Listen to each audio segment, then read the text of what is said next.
Tes cek mic tes. Oke.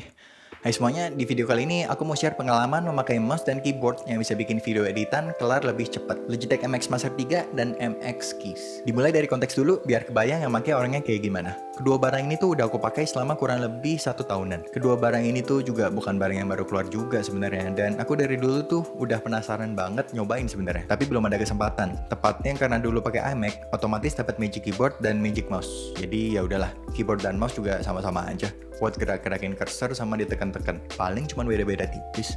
Itu pikiran aku.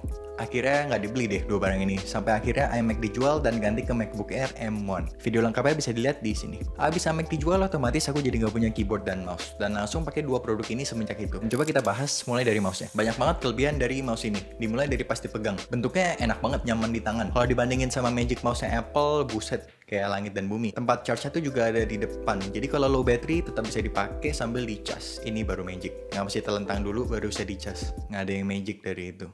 Di-charge-nya pun dengan kabel USB-C yang included di dalam box-nya, yang sekarang umum banget dipakai buat segala macam gadget kan. Jadi nggak perlu bawa macam-macam kabel, cukup satu. Baterainya bertahan cukup lama, nggak inget sebagus apa, tapi pokoknya jarang banget kecas. Otomatis mati juga kayaknya kalau kita lagi nggak pakai, dan baru nyala lagi kalau kita mendekat. Makanya irit banget. Selama pemakaian aku, konektivitas juga aman-aman aja. Selalu langsung nyambung sama laptop tanpa masalah. Udah gitu, ini bisa connect ke 3 device sekaligus. Sekaligus ini bukan dalam waktu yang sama tiga-tiganya gerak ya, tapi maksudnya dia ada 3 slot untuk save devices. Jadi kalau misal kita ada komputer, laptop, dan iPad, bisa banget tuh di save masing-masing di slot 1, 2, dan 3. Nggak berhenti sampai di sini. Teman-teman yang suka berurusan sama timeline juga pasti senang banget dengan wheel di samping ini. Ini horizontal scroll wheel. Pertama kali pakai tuh OMG, mind blown. Dulu yang bikin Apple Magic Mouse bertahan lama walaupun gak enak tuh fitur horizontal scrollnya. Gak banyak mouse yang ada kan. Tapi ternyata mouse yang ini udah lebih nyaman dipakai, bisa side scrolling juga. Udahlah, mantep banget ini. No debat. Sekarang kita masuk ke keyboardnya. Jujur aku bukan orang yang tepat sebenarnya kalau ditanya soal keyboard. Soalnya keyboard tuh rasanya kayak keyboard buat ditekan-tekan aja. Zaman MacBook yang katanya keyboardnya nggak enak pun aku nggak berasa apa-apa. Sama-sama aja. Jadi inget ini aja buat konteks. Oke? Karena pengecualian buat keyboard ini. Soalnya keyboard ini mantep banget. Ini akan di-review sedetail mungkin, dikupas tuntas sampai habis pokoknya. Jadi keyboard ini tuh bagus. Sekian. Ya udah, panjangan dikit.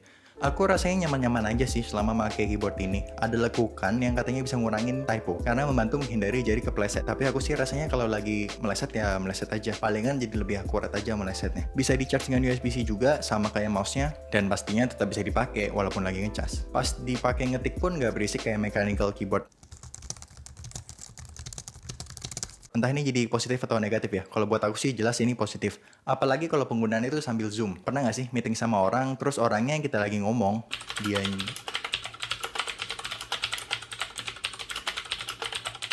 jadi nggak berisik adalah poin super plus kalau buat aku pribadi. Keyboard ini juga salah satu dari sedikit pilihan keyboard yang bisa dibilang emang dibikin untuk sistem Mac atau Apple. Apalagi yang ada numpad. Jadi keyboard ini tuh ada tombol kayak command, option, gitu-gitulah. Sama kayak mouse-nya, ini bisa nge-save 3 device sekaligus. Kalau mau ganti device, seamless banget tanpa kendala juga. Ada backlighting juga yang bisa diatur keterangannya. Biasa sih aku pribadi akan matiin karena nggak perlu dan bantu ngirit baterai juga. Intinya keyboard ini pas dipakai tuh it just works, dan ini hal yang mantep banget kan. Apalagi mengingat ini sebenarnya barang third party. Sebelum masuk ke kekurangannya, tadi aku sempat bilang bentuk dan ukurannya tuh enak banget di tangan, nggak kayak Magic Mouse-nya Apple kan. Tapi aku kepikiran juga sebenarnya, mungkin ini bisa jadi negatif buat orang yang suka bawa-bawa mouse-nya. Kalau untuk traveling, jadi mungkin emang lebih cocok dengan yang kayak Magic Mouse gitu. Atau bisa coba cek seri MX yang MX Anywhere. Jadi ini bukan negatif sebenarnya buat aku, tapi mungkin bisa jadi minus point ya buat orang lain. Jadi aku taruh di sini aja. Untuk kekurangan yang emang aku rasain tuh dari mouse dan keyboard ini sama nih kebetulan. Jadi dibahas jadi satu aja ya. Aku pribadi cuma satu sih. Baterainya tuh gak bisa dilihat terlalu jelas, nggak ada angka. Jadi cuma 4 batang gini, kayak HP zaman dulu. Itu pun masih lewat aplikasi Logi Options, nggak lewat tombol Bluetooth di kanan atas kayak ngecek Magic Mouse, Magic Keyboard, atau aksesoris Apple sendiri lainnya. Kekurangan yang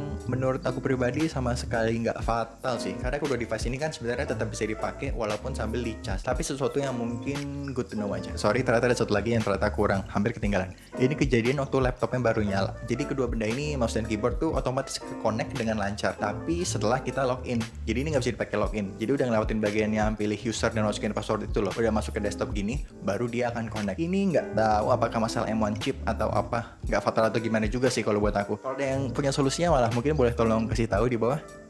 Masuk ke aplikasi yang sempat disinggung dikit tadi. Ini mantap banget. Jadi di sini tuh nggak cuma bisa buat ngecek battery percentage dari device yang terhubung, tapi bisa ngeset custom key per aplikasi.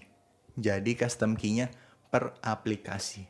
Sekali lagi, per aplikasi. Mantep pakai banget gak itu? Udah pasti kebutuhan kan beda ya kalau tiap pakai aplikasi. Misalkan kalau kita bandingin pas lagi pakai Photoshop dan Final Cut. Mungkin di Photoshop kita perlu bisa dengan cepat bikin stop motion, atau di Final Cut perlu bisa dengan cepat ngedit foto. Step pertama kayak sih tukar aplikasinya mungkin kalau itu ya. Kayak kurang tepat pemilihan aplikasinya. Tapi seriusan, coba bayangin, mouse ini tuh bisa jadi pendamping optimal di setiap aplikasi yang kita butuhin. Gak lupa juga di samping ini ada 2 button ekstra yang bisa di custom juga. Ultimate productivity mouse banget gak tuh? Harganya masing-masing tuh segini. Kayaknya harganya udah turun dari harga yang dulu sebenarnya. Tapi mungkin tetap terdengar relatif cukup mahal. Apalagi kalau yang belum pernah cek harga dari line atau series ini sebelumnya. Dan banyak pilihan-pilihan lain dengan embel-embel gaming di namanya yang jauh lebih murah sebenarnya. Untuk series MX ini bahkan ada yang spesifik untuk Mac Edition gitu. Kayaknya di sini dijual lebih mahal. Beda warna dan tulisan dikit. Kita ngomongin yang ini aja, yang biasa. Interchangeable antara Windows dan Mac. In my opinion, yang biasa ini lebih worth it sih. Kecuali emang ada spare budget lebih dan desain yang sedikit berbeda itu memberikan value lebih buat kalian.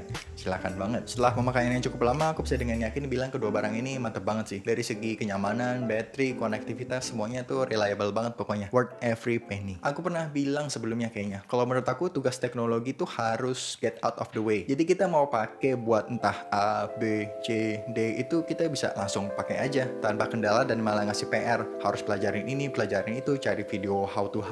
Dan kedua barang ini tuh memenuhi standar itu. Sangat intuitif, pakai banget. Kalau ragu ya at least coba mouse-nya sih, live editing changing.